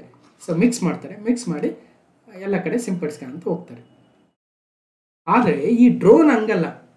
ಇಲ್ಲಿ ನಮ್ಮ ಹೊಲದ ಯಾವ ಭಾಗದಲ್ಲಿ ಎಷ್ಟು ಸಿಂಪಡಿಸ್ಬೇಕು, ಎಲ್ಲಿ ಉತ್ತಮವಾದ ಫಸಲಿದೆ, ಎಲ್ಲಿ ಉತ್ತಮವಾದ ಫಸಲಿಲ್ಲ ಅಲ್ಲಿ ಹೆಚ್ಚಿಗೆ ಹೊಡೆಯೋದು, ಎಲ್ಲಿ ಹುಳುಗಳ ಸಂತತಿ ಜಾಸ್ತಿ ಇದೆ, ಅದೆಲ್ಲವನ್ನು ಟೆಕ್ನಾಲಜಿ ಪ್ರಿಸೈಸನ್ ಅಗ್ರಿಕಲ್ಚರ್ ಅಂತ ಕರಿತೀವಿ. ಬೇರೆ ಎಲ್ಲೋ ಒಂದು ಕಡೆ ಮಾತಾಡಿದ್ದೆ. ಒಟ್ಟಾರೆಯಾಗಿ efficient use of a pesticide, even fertiliser ಕೂಡ ಅದರಲ್ಲೇ ಆ ಡ್ರೋನಲ್ಲೇ ಕಳಿಸ್ಬಿಡ್ಬೋದು. ಗೊಬ್ಬರ ಹಾಕಿ ಯೂರಿಯಾನೋ ಅಥವಾ ಇನ್ನೊಂದು ಯಾವುದೋ NPK ಕಳಿಸಿದ್ರೆ ಅದು ಕರೆಕ್ಟಾಗಿ ಯಾವ ಗಿಡಗಳಿಗೆ ಎಷ್ಟೆಷ್ಟು ಹಾಕ್ಬೇಕು ಎಲ್ಲ ಸಿಂಪಡಿಸುತ್ತೆ. ಹೀಗೆ ಭಾಳ ಅನುಕೂಲ ಆಗ್ತಾ ಇದೆ ನಮೋ ಡ್ರೋನ್ ದೀದಿ. ಇದರ ಉದ್ದೇಶ ಪ್ರಮುಖವಾಗಿ ನಮ್ಮ ಮಹಿಳಾ ಸ್ವಸಹಾಯ ಗುಂಪುಗಳನ್ನು ಶಕ್ತಿಯುತಗೊಳಿಸಬೇಕು. ಇವ್ರು ಏನು ಮಾಡ್ಬೋದು, ಅವುಗಳನ್ನು ನೆಕ್ಸ್ಟ್ ಬಾಡಿಗೆ ಕೊಡ್ಬೋದು ಬೇರೆಯವರಿಗೆ, ಆ ಊರಲ್ಲಿ ಇರ್ತಕ್ಕಂಥ ರೈತರಿಗೆ, ಓಕೆ, ಅಥವಾ ತಾವೇ ಹೋಗಿ ಆಪ್ರೇಟ್ ಮಾಡ್ಬೋದು. Rental service to the farmers. ಆ ಮೂಲಕ ಸ್ವಸಹಾಯ ಗುಂಪುಗಳು ಮತ್ತಷ್ಟು ಶಕ್ತಿಯುಕ್ತವಾಗಬೇಕು ಅನ್ನೋ ಉದ್ದೇಶವನ್ನು ಕೇಂದ್ರ ಸರ್ಕಾರ ಇಟ್ಕೊಂಡಿದೆ. ಕ್ವಶನ್ ನಂಬರ್ 6, ಮಕ್ಕಳ ರಕ್ಷಣಾ ಸೇವೆಗಳಿಗಾಗಿ ಏಕೀಕೃತ ಡಿಜಿಟಲ್ ವೇದಿಕೆಯಾಗಿ ಪರಿಷ್ಕೃತ ಮಿಷನ್ ವಾತ್ಸಲ್ಯ ಪೋರ್ಟಲ್ ಅನ್ನು ಯಾವ ಸಚಿವಾಲಯ ಪ್ರಾರಂಭಿಸಿದೆ? So which ministry has launched the revamped mission Vatsalya portal as a unified digital platform for the child protection services. ಮಕ್ಕಳ ರಕ್ಷಣಾ ಸೇವೆಗಳನ್ನು ಒಂದು ಪೋರ್ಟಲಲ್ಲಿ, ಒಂದು ವೆಬ್ಸೈಟಲ್ಲಿ ತಂದು ಕೊಡಬೇಕು. ಅದೇ ಮಿಷನ್ ವಾತ್ಸಲ್ಯ. ಇದನ್ನು ಯಾವ ಸಚಿವಾಲಯ ಪ್ರಾರಂಭಿಸಿದೆ ಅಂದರೆ ಇನ್ಯಾವುದಿರುತ್ತೆ? ಸೊ ಮಹಿಳೆಯರ ಮತ್ತು ಮಕ್ಕಳಿಗೋಸ್ಕರ ಇರ್ತಕ್ಕಂತಹ ಅಭಿವೃದ್ಧಿ ಸಚಿವಾಲಯ ministry of women and child development ಆಗುತ್ತೆ. ರಿವ್ಯಾಂಪ್ಡ್ ಅಂದರೆ ಅದನ್ನು ಬದಲಾಯಿಸಿ ಹೊಸ ರೂಪದಲ್ಲಿ ತಂದಿರತಕ್ಕಂತಹ revamped mission Vatsalya portal launched.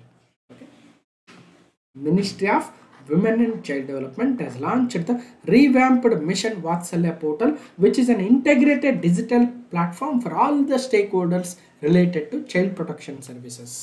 ಇತ್ತೀಚೆಗೆ ಮಹಿಳಾ ಮತ್ತು ಮಕ್ಕಳ ಅಭಿವೃದ್ಧಿ ಸಚಿವಾಲಯವು ಮಕ್ಕಳ ರಕ್ಷಣೆಗಳಿಗಾಗಿ ಇರತಕ್ಕಂತಹ ರಕ್ಷಣಾ ಸೇವೆಗಳಿಗಾಗಿರುವ ಏಕೀಕೃತವಾಗಿರುವ ಡಿಜಿಟಲ್ ವೇದಿಕೆಯನ್ನು ಪರಿಷ್ಕರಿಸಿದ ಮಿಷನ್ ವಾತ್ಸಲ್ಯ ಪೋರ್ಟಲ್ ಅನ್ನು ಪ್ರಾರಂಭಿಸಿತು. ಇದರಲ್ಲಿ ಏನೇನು ಇಂಟೆಗ್ರೇಟ್ ಆಗ್ತಾ ಇದೆ ಅಂದರೆ 2 ಪ್ರಮುಖವಾಗಿರ್ತಕ್ಕಂಥದ್ದು. ಒಂದು ಕೋಯಾ ಪಾಯ ಅನ್ನುವ ಒಂದು ಸರ್ವಿಸು, ಇನ್ನೊಂದು ಟ್ರ್ಯಾಕ್ ಚೈಲ್ಡ್ ಅಂತಕ್ಕಂತಹ ಸಿಸ್ಟಮ್. ಇವೆರಡನ್ನು ಇಂಟೆಗ್ರೇಟ್ ಮಾಡಿರ್ತಕ್ಕಂಥದ್ದು. ಕೋಯಾ ಪಾಯ, ಟ್ರ್ಯಾಕ್ ಚೈಲ್ಡ್ನಂತಹ ಸೇವೆಗಳನ್ನು ಒಂದು ಮಿಷನ್ ವಾತ್ಸಲ್ಯ ಅಡಿಯಲ್ಲಿ ತಂದಿರ್ತಕ್ಕಂಥದ್ದು. ಸೊ ಇದೇನಾಗ್ತಾ ಇತ್ತು, ಮಲ್ಟಿಪಲ್ ಪ್ಲೇಸಸ್ಸಲ್ಲಿ, ಮಲ್ಟಿಪಲ್ ಪೋರ್ಟಲ್ಸಲ್ಲಿ ಸೇಮ್ ಡೇಟಾವನ್ನು ಹಾಕಬೇಕಾಗಿತ್ತು. ಅದಕ್ಕೋಸ್ಕರ ಒಂದೇ ಇಂಟೆಗ್ರೇಟೆಡ್ ಆಗಿರುವ ಮ್ಯಾನೇಜ್ಮೆಂಟ್ ಇನ್ಫಾರ್ಮೇಷನ್ ಸಿಸ್ಟಮ್ ಅಥವಾ MIS ಅನ್ನು ತಂದಿರ್ತಕ್ಕಂಥದ್ದು. ಸೊ ಇದೇನು ಮಾಡುತ್ತೆ, ಡೂಪ್ಲಿಕೇಶನ್ ಆಫ್ ವರ್ಕ್ ಏನಿತ್ತು ಅದನ್ನು ಅವಾಯ್ಡ್ ಮಾಡುತ್ತೆ ಮತ್ತು ಒಂದೇ ಕಡೆ ಎಲ್ಲ ಮಾಹಿತಿಯನ್ನು ಅಪ್ಲೋಡ್ ಮಾಡೋದಕ್ಕೆ ಅನುಕೂಲ ಮಾಡಿಕೊಡುತ್ತೆ. ಸೊ ಇದು the platform ensures the better planning and resource use across the states and union territories. Mission Vatsalya improve the functioning of the statutory bodies. ಮಕ್ಕಳ ಸೇವೆಗಾಗಿ, ರಕ್ಷಣಾ ಸೇವೆಗಾಗಿ ಯಾವ್ಯಾವ ಬಾಡೀಸ್ ಇದಾವೆ ಅವೆಲ್ಲವೂ ಕೂಡ ಒಂದೇ ಕಡೆ ಕೆಲಸ ಮಾಡ್ಬೋದು. Strengthen the service of delivery, ಜೊತೆಗೆ upskill the institutional care and services. ಹೀಗೆ ಒಂದಷ್ಟು ಉದ್ದೇಶವನ್ನು ಇಟ್ಕೊಂಡು ಮಿಷನ್ ವಾತ್ಸಲ್ಯ ಏನು ತಂದಿದ್ದಾರೆ. ಅದರ ಅಡಿಯಲ್ಲಿ ಇವತ್ತು ಕೋಯಾ ಪಾಯ ಮತ್ತು ಟ್ರ್ಯಾಕ್ ಚೈಲ್ಡ್ ಸೇವೆಗಳನ್ನು ಕೂಡ ಮಿಷನ್ ವಾತ್ಸಲ್ಯದ ಅಡಿಯಲ್ಲೇ ತಂದಿದ್ದಾರೆ. ಕ್ವಶನ್ ನಂಬರ್ 7, ಭಾರತೀಯ ಸೇನೆಯು ಮಿಲಿಟರಿ ಡ್ರಿಲ್ ಮತ್ತು ವ್ಯಾಯಾಮವಾಗಿರ್ತಕ್ಕಂತಹ ಡ್ರೋನ್ ಪ್ರಹಾರ್ ಎಲ್ಲಿ ನಡೆಯಿತು? Where was Indian army's military drill and exercise ಆಗಿರುವ ಡ್ರೋನ್ ಪ್ರಹಾರ್ ಕಂಡಕ್ಟೆಡ್ ಎಲ್ಲಿ ಅಂದರೆ ಅರುಣಾಚಲ್ ಪ್ರದೇಶ, ಸಿಕ್ಕಿಂ, ಅಸ್ಸಾಂ, ಮೇಘಾಲಯ ಅಂದರೆ ಅರುಣಾಚಲ ಪ್ರದೇಶದಲ್ಲಿ ಇತ್ತೀಚೆಗೆ ಡ್ರೋನ್ ಪ್ರಹಾರ್ ಎನ್ನುವ ಒಂದು ಮಿಲಿಟರಿ ಡ್ರಿಲ್ ಅಥವಾ ಎಕ್ಸಸೈಸನ್ನು ಕಂಡಕ್ಟ್ ಮಾಡಲಾಯಿತು. ಅದರಲ್ಲಿ ಯಾರ್ಯಾರು ಭಾಗವಹಿಸಿದ್ರು, ಎಲ್ಲಿ ನಡೀತು ಅಂತ ಕೇಳ್ತಾರೆ. Okay, army conducts high tech drone drill in Arunachal Pradesh. ನೋಡಿ, ಡ್ರೋನ್ಗಳನ್ನು ಇವತ್ತು ಯಾರು ಕೂಡ ನೇರವಾಗಿ ಹೋಗಿ ಯುದ್ಧ ಮಾಡ್ತಾ ಇಲ್ಲ, ಗಮನಿಸಿ. ಅಂತ ರಷ್ಯಾ ಉಕ್ರೇನ್ ವಾರ ಆಗಿರ್ಬೋದು, ಅಥವಾ ಇಸ್ರೇಲ್ ಇರಾನ್ ವಾರ ಆಗಿರ್ಬೋದು, ಇಸ್ರೇಲ್ ಪ್ಯಾಲೆಸ್ತೈನ್ ವಾರ ಆಗಿರ್ಬೋದು, ನೇರವಾಗಿ ಸೈನಿಕರು ಹಿಂದೆ ನಾವು ಮಹಾಭಾರತ ರಾಮಾಯಣದಲ್ಲಿ ನೋಡುವಂತೆ ಒಬ್ರಿಗೊಬ್ರು ಸೈನಿಕರು ಎದುರಾಳಿಗಳಾಗಿ ಹೋರಾಡ್ತಕ್ಕಂತಹ ಒಂದು ಸ್ಥಿತಿ ಇವತ್ತು ಬರ್ತಾ ಇಲ್ಲ. ಇನ್ನು ಮುಂದೆ ಸೊ ಮೋಸ್ಟ್ಲಿ ಬರ್ತಾ ಬರ್ತಾ ಆರ್ಮಿಯಲ್ಲಿ ಮ್ಯಾನ್ ಪವರ್ ಕಡಿಮೆ ಆಗ್ಬೋದು, ಟೆಕ್ನಾಲಜಿ ಪವರ್ ಜಾಸ್ತಿ ಆಗ್ಬೋದು ಅನಿಸುತ್ತೆ. ಈ ನೋಡಿ, ಯಾವ್ದು ಎದುರಾಳಿಯನ್ನು ಎದುರಿಸ್ಬೇಕಾದ್ರೆ ಯುದ್ಧ ವಿಮಾನಗಳನ್ನು, ಮಾನವರಹಿತ ಡ್ರೋನ್ಗಳನ್ನು ಇವತ್ತು ಬಳಸ್ತಾ ಇದ್ದಾರೆ. ಮತ್ತು ನಮ್ಮ ದೇಶ ಕೂಡ ಅಂತಹ ಡ್ರೋನ್ಗಳ ಬಳಕೆಯಲ್ಲಿ ಮುಂದೆ ಬರಬೇಕಲ್ವ, ಅದಕ್ಕೋಸ್ಕರ ಒಂದು ಡ್ರಿಲ್ ಅಥವಾ ಎಕ್ಸಸೈಸನ್ನು ಇತ್ತೀಚೆಗೆ ಮಾಡಲಾಯಿತು. Exercise drone Prahar conducted at the military station at Rayong in Arunachal Pradesh, East Siang ಡಿಸ್ಟಿಕಲ್ಲಿ. ಒಟ್ಟಾರೆಯಾಗಿ ಭಾರತೀಯ ಸೇನೆಯು ಇತ್ತೀಚೆಗೆ ಅರುಣಾಚಲ ಪ್ರದೇಶದ ಪೂರ್ವ ಸಿಯಾಂಗ್ ಜಿಲ್ಲೆಯ ರಯಾಂಗ್ ಮಿಲಿಟರಿ ನಿಲ್ದಾಣದಲ್ಲಿ ಡ್ರೋನ್ ಪ್ರಹಾರ ವ್ಯಾಯಾಮವನ್ನು ನಡೆಸಿತು. ಇದು ಯುದ್ಧ ಭೂಮಿಯ ಕಾರ್ಯಾಚರಣೆಗಳಲ್ಲಿ ಡ್ರೋನ್ ತಂತ್ರಜ್ಞಾನದ ಬಳಕೆಯನ್ನು ಮೌಲ್ಯೀಕರಿಸುವ ಒಂದು ಉನ್ನತ ತಂತ್ರಜ್ಞಾನದ ಮಿಲಿಟರಿ ತಾಲೀಮಾಗುತ್ತೆ ಎಕ್ಸಸೈಸ್ ಡ್ರೋನ್ ಪ್ರಹಾರ. ಇದರಲ್ಲಿ ಬೇರೆ ಬೇರೆ ರೀತಿಯ ಡ್ರೋನ್ಗಳನ್ನು ಬಳಸಲಾಯಿತು. ಸೊ ಯಾರ್ಯಾರು ಭಾಗವಹಿಸಿದ್ರು ಅಂತಕ್ಕಂಥ ಮಾಹಿತಿ ಕೂಡ ಇದೆ ನೋಡ್ಬೋದು. ಇಂಡಿಯನ್ ಆರ್ಮಿ ಆಗಿರ್ಬೋದು, ಇಂಡಿಯನ್ ಏರ್ಫೋರ್ಸ್ ಮತ್ತು DRDO ಕೂಡ ಇದರಲ್ಲಿ ಭಾಗವಹಿಸಿದ್ರು. ಅರುಣಾಚಲ್ ಪ್ರದೇಶದಲ್ಲಿ ನಡೆದಿರೋದ್ರಿಂದ ಅದರ ಒಂದು ಭಾರತ ದರ್ಶನ. ಅರುಣಾಚಲ್ ಪ್ರದೇಶ ಇಟಾನಗರ ರಾಜಧಾನಿ, 20 ಫೆಬ್ರವರಿ 1987 ಸ್ಥಾಪನೆ. ಇಂಗ್ಲಿಷ್ ಆಡಳಿತ ಭಾಷೆ, 26 ಜಿಲ್ಲೆಗಳಿದ್ದಾವೆ. ಕೈವೆಲ್ಲ ತ್ರಿವಿಕ್ರಮ್ ಪಾರ್ನಾಯಕ್, KT ಪಾರ್ನಾಯಕ್ ಅವರು ರಾಜ್ಯಪಾಲರು, ಪೇಮಾ ಖಾಂಡರ್ ಅವರು ಮುಖ್ಯಮಂತ್ರಿಗಳು BJP ಪಕ್ಷದಿಂದ. The land of dawn lit mountains, the land of dawn lit mountains ಅನ್ನೋದು ಅರುಣಾಚಲ್ ಪ್ರದೇಶದ ಟೂರಿಸಂ ಟ್ಯಾಗ್ಲೈನ್ ಆದರೆ ಇಂಫಾಲದಲ್ಲಿ ತನ್ನ ಹೈಕೋರ್ಟನ್ನು ಹೊಂದಿದೆ. 2 ಲೋಕಸಭೆ, 1 ರಾಜ್ಯಸಭೆ, 60 ವಿಧಾನಸಭೆಗಳುಳ್ಳ ಒಂದು ಅಸೆಂಬ್ಲಿಯನ್ನು ಕೂಡ ಹೊಂದಿದೆ. ವಿಧಾನ ಪರಿಷತ್ ಇಲ್ಲ. ಮತ್ತು ಅಲ್ಲಿನ ಹೆರಿಟೇಜ್ ಸೈಟ್ಗಳು Namdapha national park, Thembang fortified village ಇಲ್ಲ, ಕೆಲವೊಂದು ಇಲ್ಲಿ ಟೆಂಟೇಟಿವ್ ಲಿಸ್ಟು ಇದ್ದಾವೆ. ನ್ಯಾಷನಲ್ ಪಾರ್ಕ್ಸಲ್ಲಿ ಮೌಲಿಂಗ್ ನ್ಯಾಷನಲ್ ಪಾರ್ಕ್ ಮತ್ತು ನಾಮ್ದಫಾ ನ್ಯಾಷನಲ್ ಪಾರ್ಕು ಎಲ್ಲಿ ಬರುತ್ತವೆ, ಅರುಣಾಚಲ್ ಪ್ರದೇಶದಲ್ಲಿ. ಮತ್ತು ನಾಮ್ದಫಾ, ಪಕ್ಕೆ, ಕಮ್ಲಾಂಗ್ ಈ 3 ಟೈಗರ್ ರಿಸರ್ವ್ಗಳು ಅಲ್ಲಿ ಕಂಡು ಬರ್ತವೆ. ಒಂದು ಬಯೋಸ್ಫಿಯರ್ ರಿಸರ್ವ್ ಕೂಡ ಇದೆ, ದಿಬಾಂಗ್ ಎನ್ನುವ ಬಯೋಸ್ಫಿಯರ್ ರಿಸರ್ವ್ ಅಥವಾ ಜೀವಗೋಳಧಾಮವು ಕೂಡ ಇದೆ. ಇಲ್ಲಿ ಯಾವುದೇ ರಾಮ್ಸರ್ ಸೈಟ್ ಇಲ್ಲ, ಇಲ್ಲಿ ಯಾವುದೇ ಬೀಚ್ ಇಲ್ಲದೆ ಇರೋದ್ರಿಂದ ಬ್ಲೂ ಫ್ಲಾಗ್ ಸರ್ಟಿಫೈಡ್ ಬೀಚ್ ಕೂಡ ಇಲ್ಲ. ಇನ್ನು ಬುಡಕಟ್ಟು ಜನಾಂಗಗಳು, ನೃತ್ಯ ಪ್ರಕಾರಗಳು, ಪ್ರಮುಖ ಹಬ್ಬಗಳು, ನದಿಗಳು, ಅಣೆಕಟ್ಟುಗಳು, ಜಲಪಾತಗಳ ಬಗ್ಗೆ ಮತ್ತಷ್ಟು ಮಾಹಿತಿ ಇದೆ ನೋಡ್ಬೋದು. ಕ್ವಶನ್ ನಂಬರ್ 8, ಗೌರಿ ಹಬ್ಬವನ್ನು ಪ್ರಾಥಮಿಕವಾಗಿ ರಾಜಸ್ಥಾನದ ಯಾವ ಬುಡಕಟ್ಟು ಸಮುದಾಯವು ಆಚರಿಸುತ್ತದೆ? Gauri festival is primarily celebrated by which community of Rajasthan? Sahariya ಸಮುದಾಯ, ಗರಾಸಿಯ ಸಮುದಾಯ, ಮಿನಾ ಸಮುದಾಯ, ಭಿಲ್ ಸಮುದಾಯ ಅಂದರೆ ಸೊ ಈ ರೀತಿ ಪ್ರಶ್ನೆಗಳು ಬಹಳ ಕೇಳ್ತಾರೆ. ಭಿಲ್ ಬುಡಕಟ್ಟು ಜನಾಂಗ ರಾಜಸ್ಥಾನದಲ್ಲಿ ಕಂಡುಬರುತ್ತೆ. ಅವರು ಗೌರಿ ಎಂಬ ಹಬ್ಬವನ್ನು ಆಚರಿಸ್ತಾರೆ. So what is the Bhils Gauri festival? ಏನಿತ್ತು, 40 ದಿನಗಳ ದೊಡ್ಡ ಹಬ್ಬವಾಗುತ್ತೆ. ಸೊ ಮೇವಾರ್ನ ಬಿಲ್ ಬುಡಕಟ್ಟಿನ ಗೌರಿ ಹಬ್ಬದ ಛಾಯಾಚಿತ್ರ ಪ್ರದರ್ಶನವನ್ನು ಮೊದಲ ಬಾರಿಗೆ ಇಂಡಿಯಾ ಇಂಟರ್ನ್ಯಾಷನಲ್ ಸೆಂಟರ್ ಆರ್ಟ್ ಗ್ಯಾಲರಿಯಲ್ಲಿ ಪ್ರದರ್ಶಿಸಲಾಯಿತು. 40-day ritual held annually after Raksha Bandhan by the Bhil community in Rajasthan to honour the Gorkiya Mata. Gorkiya ಮಾತೆಯನ್ನು ಗೌರವಿಸಲು ವಾರ್ಷಿಕವಾಗಿ ರಕ್ಷಾ ಬಂಧನದ ನಂತರ 40 ದಿನಗಳ ಆಚರಣೆ ಆಗುತ್ತೆ. ಸೊ ರಾಜಸ್ಥಾನದ ಬಿಲ್ ಬುಡಕಟ್ಟು ಸಮುದಾಯವು ಆಚರಿಸುವ ಗೌರಿ ಹಬ್ಬವಾಗುತ್ತೆ. ಈ ಸಂದರ್ಭದಲ್ಲಿ ಬಿಲ್ ತಂಡಗಳು ಹಳ್ಳಿಗಳಲ್ಲಿ, ವಿಶೇಷವಾಗಿ ಅವರ ವಿವಾಹಿತ ಸಹೋದರಿಯರು, ಹೆಣ್ಣು ಮಕ್ಕಳು ವಾಸಿಸುವ ಹಳ್ಳಿಗಳಲ್ಲಿ ನೃತ್ಯ, ನಾಟಕಗಳ, ಹಾಡುಗಳ, ಧಾರ್ಮಿಕ ಆಚರಣೆಯನ್ನು ಪ್ರದರ್ಶನ ಮಾಡ್ತವೆ. ಓಕೆ, ಈ ಬಿಲ್ ಬುಡಕಟ್ಟು ಜನಾಂಗದ ಬಗ್ಗೆ ನಾವು ಭಾರತದ ಪ್ರಮುಖ ಬುಡಕಟ್ಟು ಜನಾಂಗಗಳ ಬಗ್ಗೆ ಡಿಸ್ಕಷನ್ ಮಾಡಬೇಕಾದ್ರೆ 2 ವಿಡಿಯೋ ಮಾಡಿದ್ವಿ. 2 ಭಾರತದ ಬುಡಕಟ್ಟುಗಳ ಮೇಲೆ, 1 ಕರ್ನಾಟಕದ ಬುಡಕಟ್ಟು ಜನಾಂಗಗಳ ಮೇಲೆ. ಸೊ ಹೋಗಿ ನೋಡ್ಬೋದು. ಅದರಲ್ಲಿ ಡಿಸ್ಕಷನ್ ಮಾಡಬೇಕಾದ್ರೆ ಬಿಲ್ಸ್ ಬುಡಕಟ್ಟು. ಬಿಲ್ಸ್ ಬುಡಕಟ್ಟು ಜನಾಂಗದವರು ಹೆಚ್ಚಾಗಿ ರಾಜಸ್ಥಾನದ ಉದಯಪುರದ ಪರ್ವತ ಶ್ರೇಣಿಗಳಲ್ಲಿ ಮತ್ತು ಕೆಲವು ಜಿಲ್ಲೆಗಳಲ್ಲಿ ಕಂಡುಬರುವ ಬುಡಕಟ್ಟು ಜನಾಂಗವಾಗಿದೆ ಅಂತ ಮಾತಾಡಿದ್ವಿ. So Bhils are the largest tribes in India. ಬಿಲ್ಗಳು ಭಾರತದಲ್ಲೇ ಕಂಡುಬರುವ ಅತಿ ದೊಡ್ಡ ಬುಡಕಟ್ಟು ಜನಾಂಗಗಳ ಗುಂಪಾಗುತ್ತೆ. ಇವರನ್ನ ರಾಜಸ್ಥಾನದ ಬಿಲ್ ಮಾನವರು, ದ ಬೌ ಮ್ಯಾನ್ ಆಫ್ ರಾಜಸ್ಥಾನ್ ಅಂತ ಕರಿತೀವಿ. ಅವರು ಆಚರಿಸುವ ಹಲವಾರು ಹಬ್ಬಗಳು, ಅದರಲ್ಲೂ ಬಾಣೇಶ್ವರ ಜಾತ್ರೆ ಬಹಳ ಪ್ರಮುಖವಾಗಿದೆ. ಕ್ವಶನ್ ನಂಬರ್ 9, ಇತ್ತೀಚೆಗೆ ಅಸ್ಸಾಂನಲ್ಲಿ ಕಾಣಿಸಿಕೊಂಡ ಅಪರೂಪದ ಮಾರ್ಬಲ್ಡ್ ಬೆಕ್ಕು ಯಾವ ಪ್ರದೇಶಕ್ಕೆ ಸ್ಥಳೀಯವಾಗಿದೆ, ಎಂಡೆಮಿಕ್ ಆಗಿದೆ? A rare marbled cat that was recently spotted in Assam is a native to which region ಅಂತ ಕೇಳ್ತಾರೆ. So south and south east Asia. South east Asia ಮತ್ತು ಸೌತ್ ಏಷ್ಯಾ ಅಂದರೆ ನಮ್ಮ ಭಾರತ, ಪಾಕಿಸ್ತಾನ, ಮಯನ್ಮಾರ್ ಅಥವಾ ನಮ್ಮ ಭೂತಾನ್, ನೇಪಾಳಗಳಿರ್ತಕ್ಕಂತಹ ಈ ಒಂದು ಶ್ರೀಲಂಕಾವು ಸೇರಿದಂತೆ ನಮ್ಮ ದಕ್ಷಿಣ ಏಷ್ಯಾ ಆಗಿರ್ಬೋದು ಅಥವಾ ಸೌತ್ ಈಸ್ಟ್ ಏಷ್ಯಾ, ಆಗ್ನೇಯ ಏಷ್ಯಾ ರಾಷ್ಟ್ರಗಳಾಗಿರ್ಬೋದು. ಇಲ್ಲಿ ಎಂಡೆಮಿಕ್ ಆಗಿರುವ, ಆ ಪ್ರದೇಶಕ್ಕೆ ಸೀಮಿತವಾಗಿರುವ, ಸ್ಥಳೀಯವಾಗಿರ್ತಕ್ಕಂತಹ ಅಪರೂಪದ ಮಾರ್ಬಲ್ಡ್ ಕ್ಯಾಟ್ ಇತ್ತೀಚೆಗೆ ಕಂಡುಬಂದಿದೆ. ಅಸ್ಸಾಂನಲ್ಲಿ rare marbled cat spotted in first time in Kakoi reserve forest, Assam. July 2025ರಲ್ಲಿ ಸಂಶೋಧಕರು ಅಸ್ಸಾಮಿನ ಕಾಕೋಯ್ ರಿಸರ್ವ್ ಫಾರೆಸ್ಟಲ್ಲಿ ಮಾರ್ಬಲ್ಡ್ ಕ್ಯಾಟ್ ಅನ್ನುವ ಒಂದು ಬೆಕ್ಕಿನ ಫೋಟೋಗಳನ್ನು ಸೆರೆ ಹಿಡಿದಿದ್ದಾರೆ. ಮಾರ್ಬಲ್ಡ್ ಕ್ಯಾಟ್ ಇದು ದಕ್ಷಿಣ ಮತ್ತು ಆಗ್ನೇಯ ಏಷ್ಯಾಕ್ಕೆ ಸ್ಥಳೀಯವಾಗಿರುವ ಒಂದು ಸಣ್ಣ ಕಾಡು ಬೆಕ್ಕಾಗುತ್ತೆ. It's a native to or endemic to south and south east Asia. Small wild cat ಆಗುತ್ತೆ. ಅದರ ಹೆಸರು ಮಾರ್ಬಲ್ಡ್ ಕ್ಯಾಟ್ ಅಂತ. ಮಾರ್ಬಲ್ಡ್ ಕ್ಯಾಟ್ ಅಥವಾ ಚಿಕಣಿ ಮೋಡದ ಚಿರತೆ ಅಂತ ಏನೋ ಕರೀತಾರೆ ಅಂತ ಕನ್ನಡದಲ್ಲಿ ನೋಡ್ಬೋದು. ಇದು ಭಾರತದಲ್ಲಿ ಕೂಡ ಕಂಡುಬರುತ್ತೆ, ಆದರೆ ಪ್ರಮುಖವಾಗಿ ಈಶಾನ್ಯ ರಾಜ್ಯಗಳ ಕಾಡುಗಳಲ್ಲಿ ಮಾರ್ಬಲ್ಡ್ ಬೆಕ್ ಆಗುತ್ತೆ. ಇದು IUCN ರೆಡ್ ಲಿಸ್ಟಲ್ಲಿ ನಿಯರ್ ಥ್ರೆಟನ್ಡ್ ಕೆಟಗರಿಯಲ್ಲಿದೆ. ನಿಯರ್ ಥ್ರೆಟನ್ಡ್ NT ಕೆಟಗರಿಯಲ್ಲಿ ಕಂಡುಬರುತ್ತಾ ಇದೆ. Okay, marbled cat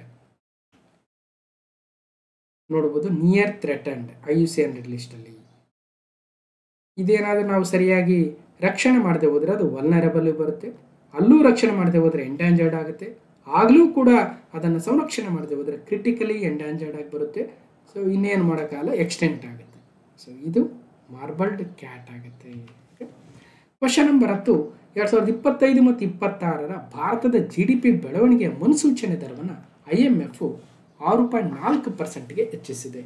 IMF raises India's GDP growth projection to 6.4% for the 2025 and 2026 financial years. ಹಾಗಾದರೆ ದೇಶದ GDP ಬೆಳವಣಿಗೆ ದರ 6.4%. IMF ಎಷ್ಟಕ್ಕೆ ನಿಗದಿ ಮಾಡಿದೆ ಅಂತ ಕೇಳ್ಬೋದು. ಪ್ರಸಕ್ತ ಮತ್ತು ಮುಂದಿನ ಕ್ಯಾಲೆಂಡರ್ ವರ್ಷದಲ್ಲಿ ಭಾರತದ ಒಟ್ಟು ಆಂತರಿಕ ಉತ್ಪಾದನೆ ಗ್ರಾಸ್ ಡೊಮೆಸ್ಟಿಕ್ ಪ್ರಾಡಕ್ಟು 6.4% ಬೆಳವಣಿಗೆಯನ್ನು ಕಾಣುವ ನಿರೀಕ್ಷೆ ಇದೆ ಎಂದು ಅಂತಾರಾಷ್ಟ್ರೀಯ ಹಣಕಾಸು ನಿಧಿ ಅಂದಾಜನ್ನು ಮಾಡಿದೆ. ಜನರು ಸರಕು ಮತ್ತು ಸೇವೆಗಳನ್ನು ಪಡೆದುಕೊಳ್ಳುವುದರ ಮೇಲೆ ವಹಿಸುವ ಹಣದ ಪ್ರಮಾಣ ಹೆಚ್ಚಳವಾಗ್ತಾ ಇದೆ.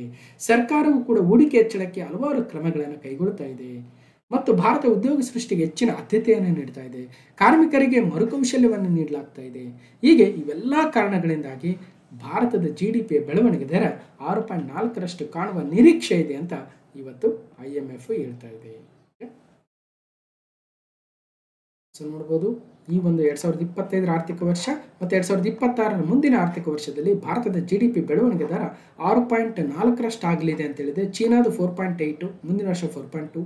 USA ನಮ್ಗಿಂತ ಬಹಳ ಕಡಿಮೆ ಇದೆ, UK ನಮ್ಗಿಂತ ಕಡಿಮೆ ಇದೆ. ಹೀಗಾಗಿ ಉದಯೋನ್ಮುಖ ರಾಷ್ಟ್ರಗಳಲ್ಲಿ ಭಾರತವೇ ಅತಿ ಹೆಚ್ಚು GDP ಗ್ರೋತ್ ಅನ್ನು ಕಾಣಿಸ್ತಾ ಇರ್ತಕ್ಕಂಥದ್ದು ನೋಡ್ಬೋದು. ಈ ಹಿಂದೆ ಕ್ಲಾಸ್ ನಂಬರ್ 791 May 2025 ಪಾರ್ಟ್ 3ಯಲ್ಲಿ which organisation has released world economic outlook WEO report ಅಂತ ಕೇಳಿದ್ವಿ. ಅದೇ IMF ಆಗಿತ್ತು. ಆ IMF ಈ ರಿಪೋರ್ಟಲ್ಲಿ ಏನು ಹೇಳಿದೆ ಅಂತ ನಾವು ಮಾತಾಡಿದ್ವಿ. ಜೊತೆಗೆ ಇದನ್ನ ಯಾಕೆ ಹೇಳ್ತಾ ಇದ್ದೀನಿ ಅಂದರೆ, ಮೊನ್ನೆ ಒಂದು ಪ್ರಶ್ನೆ ಬಂದಿತ್ತು PSI 545ಯಲ್ಲಿ. ಈ ಕೆಳಗಿನ ಯಾವ ಸಂಸ್ಥೆ ವರ್ಲ್ಡ್ ಎಕನಾಮಿಕ್ ಔಟ್ಲುಕ್ ಹೆಸರಿನ ಪತ್ರಿಕೆಯನ್ನು ಪ್ರಕಟಿಸುತ್ತದೆ? ಸೊ ಅಂತಾರಾಷ್ಟ್ರೀಯ ಹಣಕಾಸು ನಿಧಿ. ಹಾಗಾದರೆ ಅಂತಾರಾಷ್ಟ್ರೀಯ ಹಣಕಾಸು ನಿಧಿ ಇಂಟರ್ನ್ಯಾಷನಲ್ ಮಾನಿಟರಿ ಫಂಡ್ ಪ್ರಧಾನ ಕಚೇರಿ ಅಮೆರಿಕದ ವಾಷಿಂಗ್ಟನ್ DC, ಜುಲೈ 1944 ಸ್ಥಾಪನೆ. ಕ್ರಿಸ್ಟಲಿನಾ ಜಾರ್ಜಿವಾ ಈಗ ಪ್ರಸ್ತುತ ಅದರ ಮ್ಯಾನೇಜಿಂಗ್ ಡೈರೆಕ್ಟರ್ ಆಗಿದ್ದಾರೆ. So first deputy managing director ಆಗಿದ್ದಂಥವರು ಗೀತಾ ಗೋಪಿನಾಥ್ ಮೊನ್ನೆ ರಾಜೀನಾಮೆಯನ್ನು ಕೊಟ್ಟಿದ್ದರು. ಸೊ ಚೀಫ್ ಎಕನಾಮಿಸ್ಟ್ ಅವರು ಪಿಯರೆ ಒಲಿವಿಯರ್ ಗೌರಿಂಚಾಸು. ಹಾಗಾದರೆ ಫಸ್ಟ್ ಡೆಪ್ಯೂಟಿ ಮ್ಯಾನೇಜಿಂಗ್ ಡೈರೆಕ್ಟರ್ ಹುದ್ದೆ ಖಾಲಿ ಇದೆ, ನೆನ್ಪಿಟ್ಕೊಳ್ರಿ ಅಂತ ಹೇಳ್ತಾ. ಸೊ ಇಷ್ಟು ಒಟ್ಟಾರೆಯಾಗಿ ಕ್ಲಾಸ್ ನಂಬರ್ 878 ಮತ್ತು ಆಗಸ್ಟ್ 2025 ಪಾರ್ಟ್ 1 ಇಂಪಾರ್ಟೆಂಟ್ ಆಗಿರ್ತಕ್ಕಂಥ ಕರೆಂಟ್ ಅಫೇರ್ಸ್ ಆಗಿತ್ತು. ನಾನು ಆಲ್ರೆಡಿ ಹೇಳಿದಂಗೆ ಸೊ ಸಾಕಷ್ಟು ವೀಡಿಯೋಸ್ ಇದ್ದಾವೆ, 1100ಕ್ಕೂ ಅಧಿಕ ವೀಡಿಯೋಸ್ ಇದ್ದಾವೆ. ಎಲ್ಲವನ್ನ ನೋಡಿ ನಿಮ್ಮ ಮುಂದಿನ ಸ್ಪರ್ಧಾತ್ಮಕ ಪರೀಕ್ಷೆಗೆ ರೆಡಿಯಾಗಿ ಅಂತ ಹೇಳ್ತಾ, ಯಾರಿಗೆ ಸಾಧ್ಯ ಇದೆ ನಮ್ಮ ಟೀಮ್ಗೆ ಬೆಂಬಲವನ್ನು ನೀಡಿ ನಿಮ್ಮ ನಾಲೆಜನ್ನು ಹೆಚ್ಚಿಗೆ ಮಾಡ್ಕೊಳ್ಳಿ ಅಂತ ಹೇಳ್ತಾ. ಸೊ ಈ ಒಂದು ವಿಡಿಯೋನ ಕಂಪ್ಲೀಟಾಗಿ ನೋಡಿರ್ತಕ್ಕಂಥ ಎಲ್ರಿಗೂ ಧನ್ಯವಾದಗಳು ಮತ್ತು ಮುಂದಿನ ವಿಡಿಯೋದಲ್ಲಿ ಸಿಗ್ತೇನೆ ಅಂತ ಹೇಳ್ತಾ ಥ್ಯಾಂಕ್ ಯು.